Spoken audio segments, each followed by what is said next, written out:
This is the Tobago House of Assembly's Post-Executive Council media briefing for week ending September 8, 2012. With calls from the minority for the THA's resignation over the process for the construction of an agricultural administrative complex, Secretary Hilton Sandy and legal advisor Alvin Pascal clears up some inaccuracies regarding the issue. This matter is a sensitive matter. Whenever you're dealing with finances, it's a sensitive matters. Finances are sensitive people. And I chose to have some discussion with the press on this matter so that people will be edified and people wouldn't be running around the place misinforming themselves and others. I'll tell you why I take to do this too, because I know of a number of projects that would not have come out, that the citizens of Trinidad and Tobago would not have had today had it been the steadfastness of certain persons in and out of government at the material time. I gave you a typical example of the Hall of Justice. That Hall of Justice almost didn't build because the people who live where the Hall of Justice is, that used to be barrack houses, and it was difficult to move them. I was 21 years when that issue was going on. I'm 54 today, so I could proudly look back and see that Hall of Justice built and walk through it as an attorney now, then a young solicitor's clerk on that very spot. So I take this opportunity to talk in terms of that acquisition at Chauvin. The acquisition of Chauvin is a straightforward part of a bolt arrangement. A bolt arrangement to date is just another traditional project delivery process. A bolt system is just another traditional project delivery process. It is one of the processes that people use to finance or to acquire a development. It has no science in it again. Right? In this case, you will find that under the House of Assembly Act, there is a provision for the Assembly to borrow to deal with capital development. But under that section, there's a provision for having the permission of the Minister of Finance. Ministers of Finance have not given the THA permission, because they've said that that will be a borrowing, and as a borrowing, it will affect their deficit borrowing program, which means to say the loans will be higher than they want it to be. So if the THA sits down and don't get central government monies to develop, Tobago will never develop. Or somebody will control the development of Tobago in the way they wish to do it, really. So the current membership of the THA decide that they would use an alternative mean of project development. And they have taken advice from experts in the field. One of the group of experts is from a firm called Project Specialists Limited. They would have advised on the way forward in this bolt arrangement. And the way we went about with this bolt arrangement, a piece of land was purchased on Chauvin Road. 3 acres of land it was. That was a proper process. It was approved by the Assembly. The Assembly saw the parcel of land. They felt that it was necessary for the stock of the THA, and they acquired it. $12 million it cost. That, no one could challenge that. That was, the value of that was valued by the state valuer.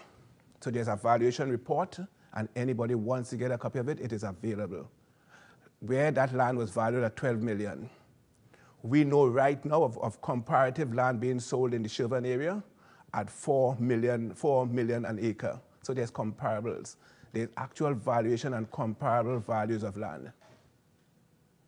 All the legal work was done properly to acquire that parcel of land. So nobody could challenge the acquisition of that parcel of land.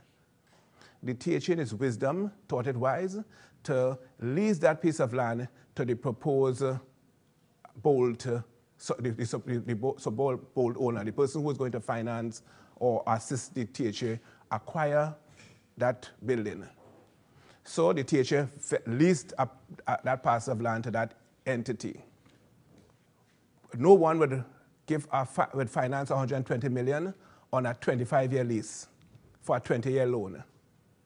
Because somewhere along the entity who is the borrower, who looks like the borrower, could lapse on his payment. which means to say you may have to reschedule the facility. And if you don't have time within the lease to reschedule the facility, then your investment fall apart. So that is why the lease is a long-term lease. Financiers like to say good security. They're looking for something that looks like a freehold. So that was purposely done. That was done for a reason. The next stage of this transaction is that and there's a lease, a executed lease already, where the THA would lease that building.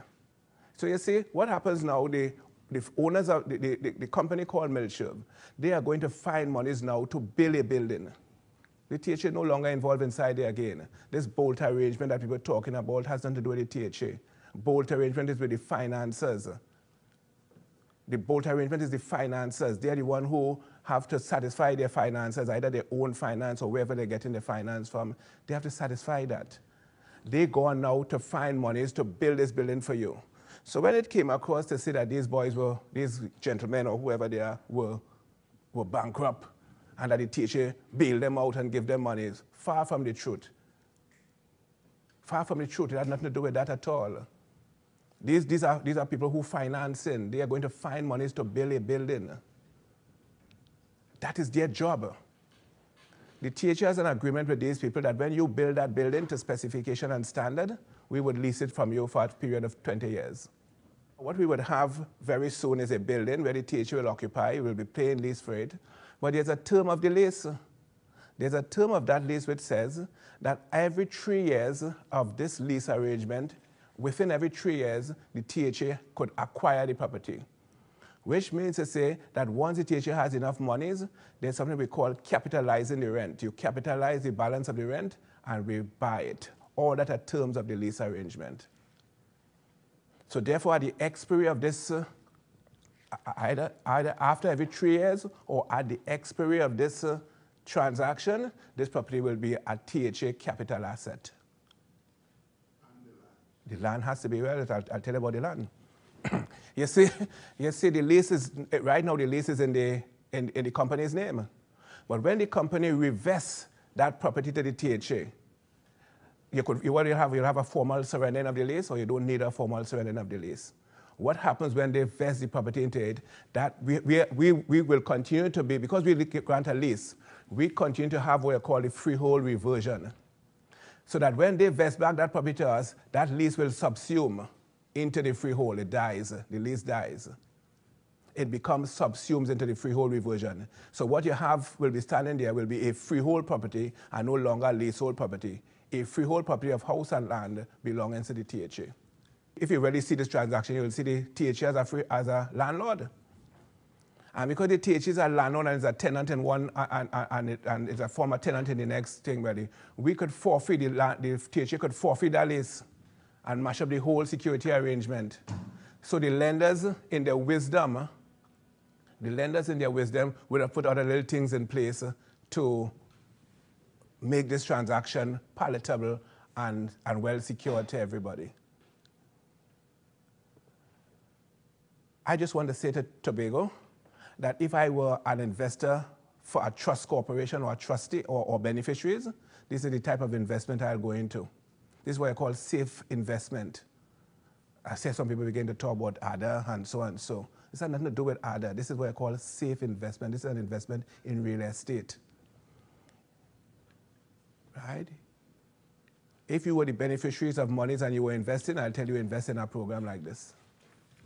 One of the issues I'm hearing about is the legal team attached to this transaction. I know you mentioned that the experts were on board in terms of valuation and seeing the process through. And I'm not sure what other elements to the arrangement exist, but who was the lawyer or legal team the lawyers in this matters, for both parties? The lawyers in this matters is Fitzwilliam Stone. Fitzwilliam Stone,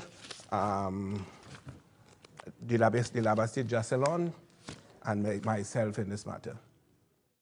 The THA is known to have 40% of the lands in Tobago. Why didn't they use part of that 40%? Yeah. And for Good example, question. right opposite. Yeah, good question.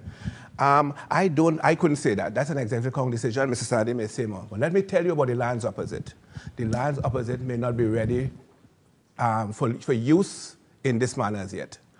If you're talking about the Friendship Estate, Explain what you mean by not ready. It are times that we don't. There are things that I don't necessarily have to be public with. But take it from me, it is not legally ready for dealing with that. And In short, you want to say there's some money still. There is the central government has not released certain monies to complete that purchase, to complete that acquisition. why was NIPDEC not used in this particular scenario? NIPDEC could not have been used because NIPDEC at the time, and all now, NIPDEC and Judicot no longer finance Bolt. As a matter of fact, I will give you an example. The library in Scarborough started off under a Bolt with Judicot, and Judicot falter. And that is why the THA now has to use its cash to finish the library building.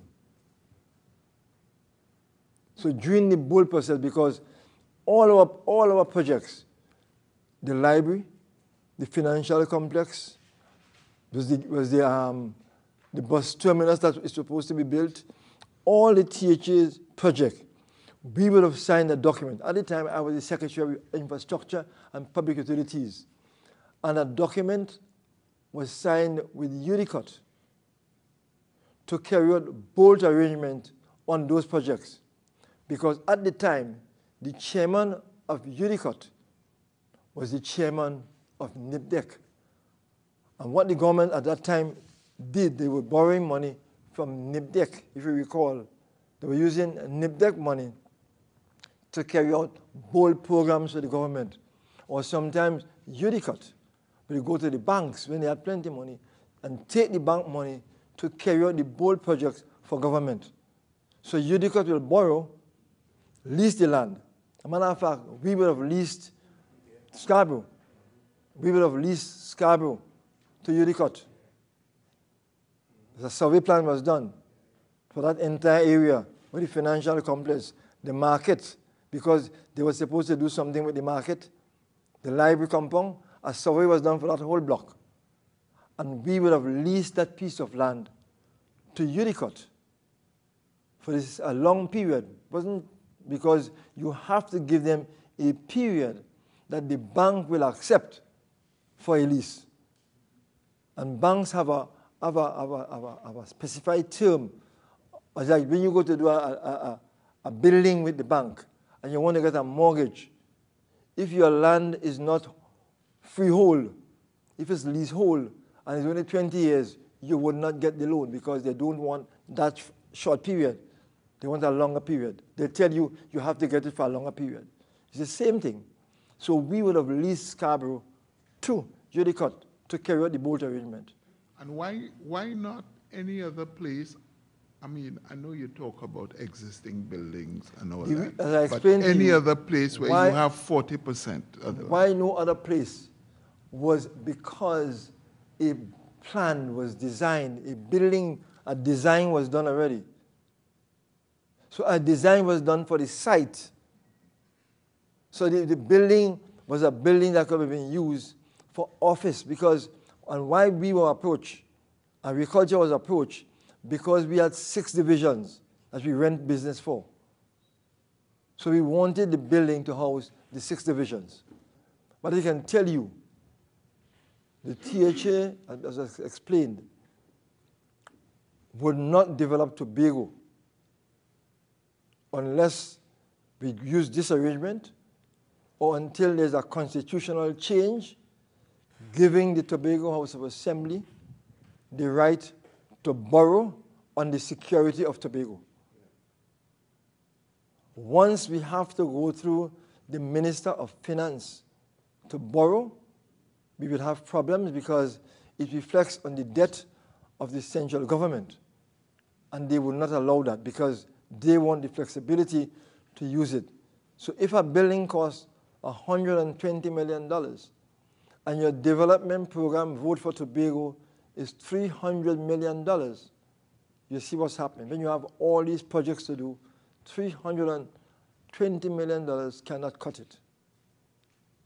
The hope was because at that time, when we get into the BOLT arrangement, was the way pointed to us by the then government to use UDICOT and the NIPDEC because they were government companies set up.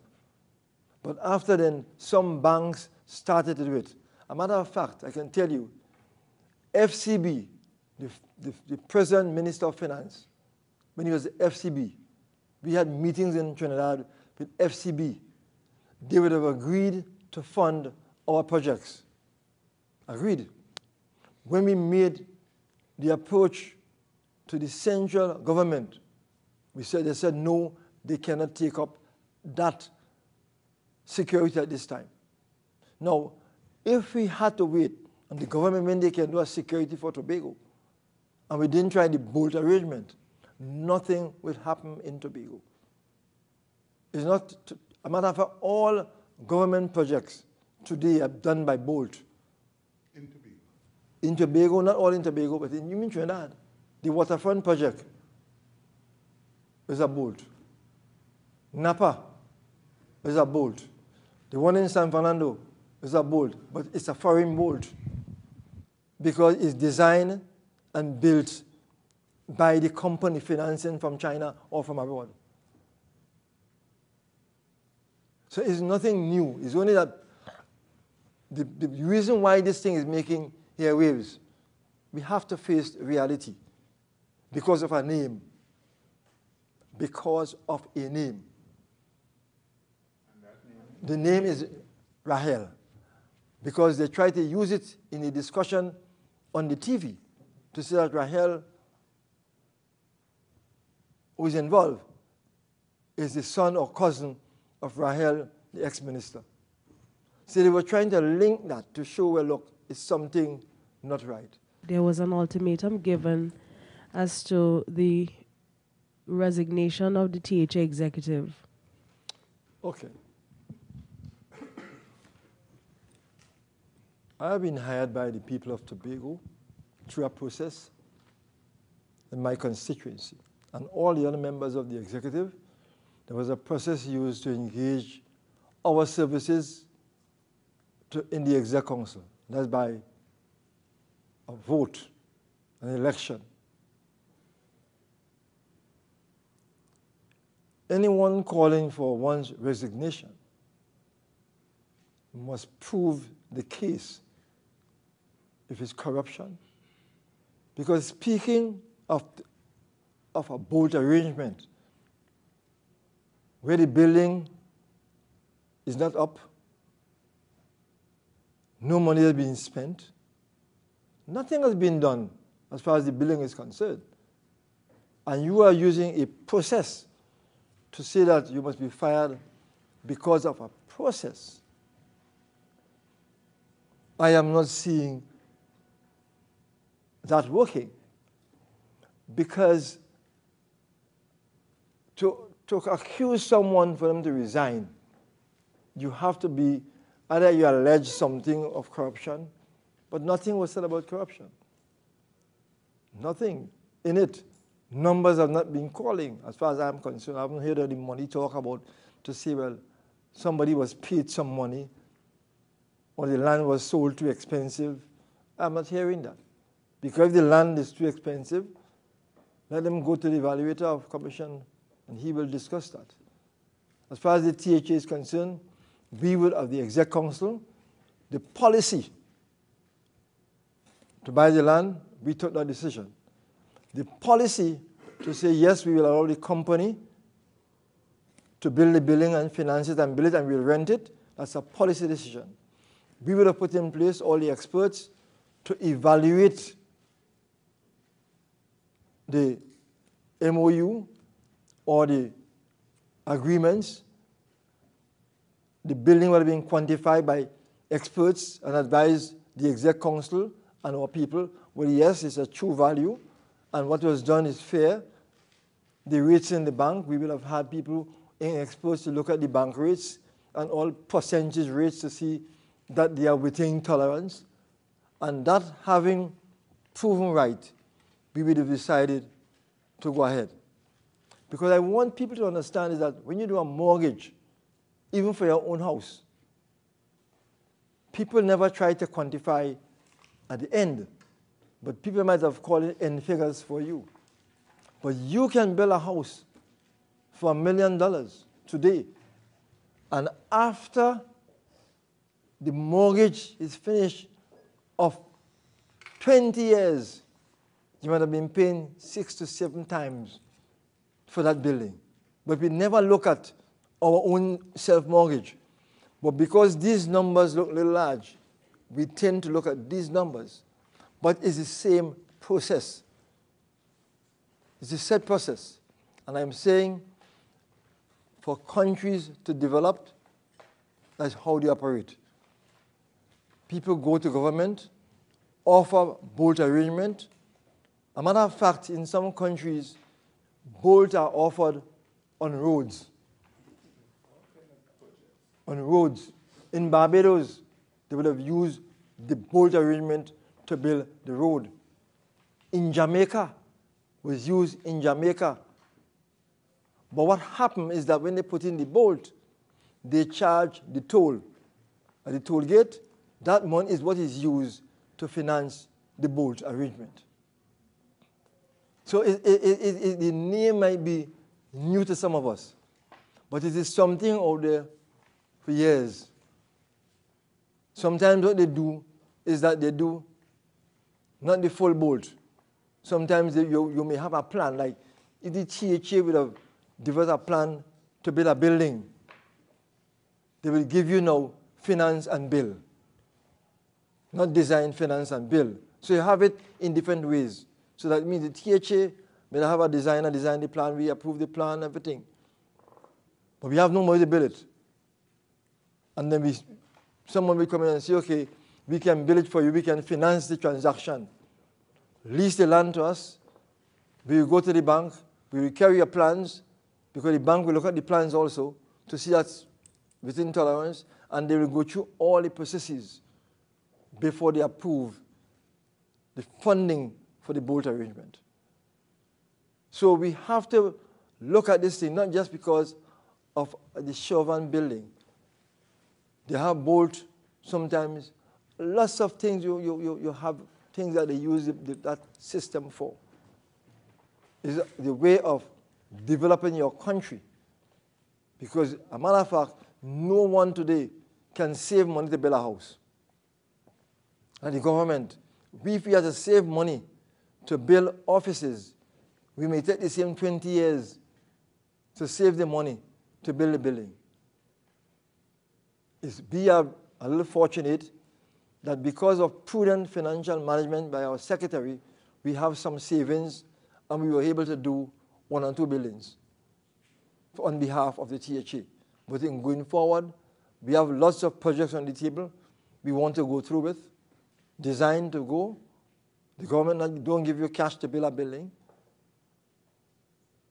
A matter of fact, if you recall, there was a discussion about the government now using liquid cash to build the highway in Trinidad. Instead of going for the bolt arrangement and borrow the money to build the highway. Because what it does is right now, by doing cash, it is putting a strain on the cash flow of the treasury in Trinidad. Because they have to find the money to finance that building, that road, going down to San Fernando, going down to South. So the question of to resign is that there is nothing in there, as far as I am concerned, for me to resign.